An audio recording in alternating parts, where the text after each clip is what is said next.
Hello to everyone across Africa and to everyone who still believes this continent deserves the right to shape its own future. There are moments when a country is not only attacked on the battlefield, but also inside the minds of people watching from thousands of miles away. And today, Mali may be facing exactly that kind of moment. In just the past few days, northern Mali has once again become the center of tension after reports of drone strikes and civilian casualties near KIDAL and Gao spread rapidly across social media and international news networks. Almost immediately, accusations against the Malian army exploded online, videos circulated everywhere, hashtags appeared overnight, and pressure against Bamako intensified once again.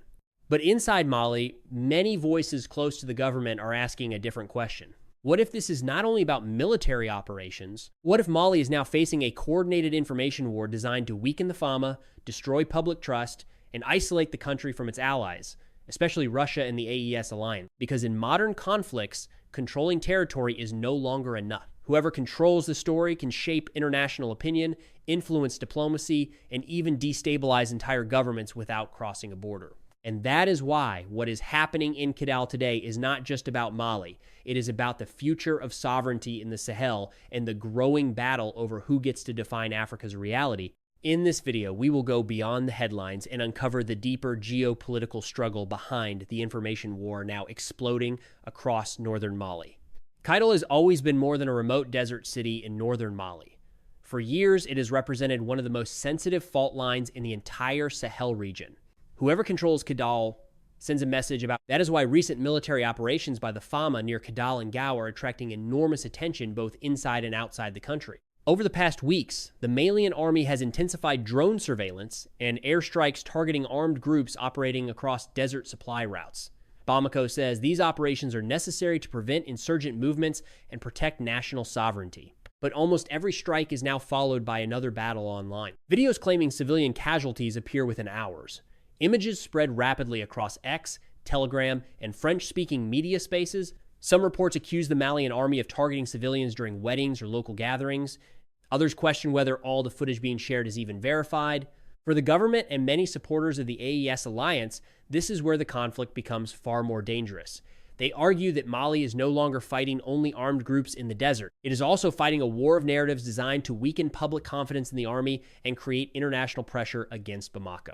According to voices close to the government, the objective is simple.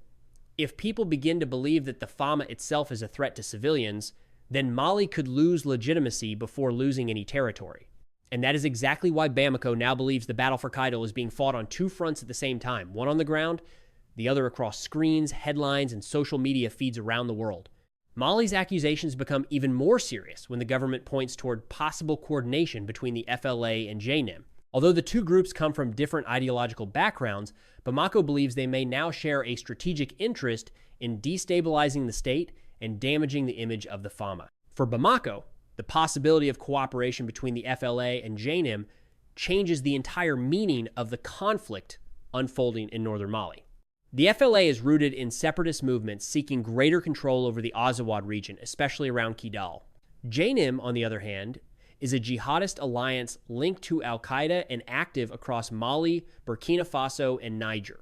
Their ideologies are different, their long-term visions are different, but according to many voices close to the Malian government, both groups may now benefit from the same objective, weakening the authority of the Malian state. This is why Bamako increasingly describes the current crisis not simply as an insurgency, but as a coordinated destabilization campaign combining armed attacks with information warfare. Officials and pro-government commentators argue that every controversial drone strike instantly becomes a global media event.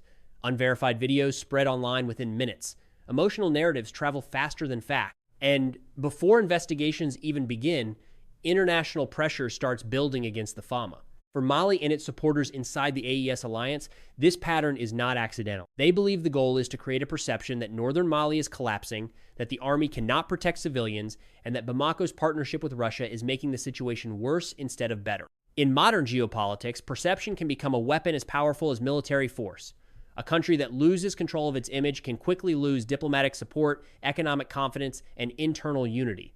That is why the government now insists that KIDAL is no longer just a battlefield.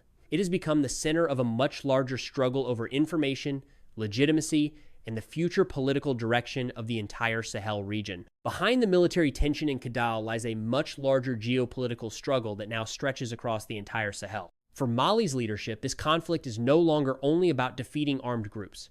It is about proving that African states can defend themselves without depending entirely on Western military structures. President Assimi Goita has repeatedly framed Mali's security strategy around sovereignty, national control, and regional independence. Together with Burkina Faso and Niger, Mali formed the AES alliance to create a new security bloc built on mutual defense and shared political direction. At the same time, Burkina Faso's leader Ibrahim Traore has become one of the strongest voices calling for Africa to reclaim control over its resources, security, and international narrative. Across social media and public speeches, Traore argues that modern wars are fought not only with weapons, but also through information, economic influence, and foreign pressure. This is where Russia enters the picture. As French influence declined across the Sahel, Moscow expanded military cooperation with Mali and strengthened its diplomatic presence in the region. Supporters of the AES alliance view Russia as an alternative partner willing to respect African sovereignty without imposing political conditions. But Western governments and media organizations see the situation very differently. Many fear that growing Russian influence could reshape the balance of power across West Africa. Others argue that cooperation between Mali and Russia has increased instability and reduced transparency around military operations. This growing divide explains why every crisis in KIDAL immediately becomes internationalized. For Bamako, criticism from abroad is often viewed as part of a broader attempt to weaken the AES project before it becomes a long-term geopolitical force in Africa. And in today's Sahel, the real battle may no longer be about who controls the desert. It may be about who controls the narrative surrounding the desert. What is happening in Mali today is not just another isolated security crisis in the Sahel. It is a warning about how power is changing across Africa and how modern conflicts are now fought through information as much as through military force. Western governments continue to criticize Bamako over civilian casualties, drone operations, and restrictions on independent media. Human rights organizations argue that transparency and accountability are essential in any counterterrorism campaign. And to be fair, not every criticism automatically becomes propaganda. Any government fighting insurgencies still carries the responsibility to investigate civilian deaths and maintain public trust. If transparency disappears completely, fear and rumors can spread even faster than facts.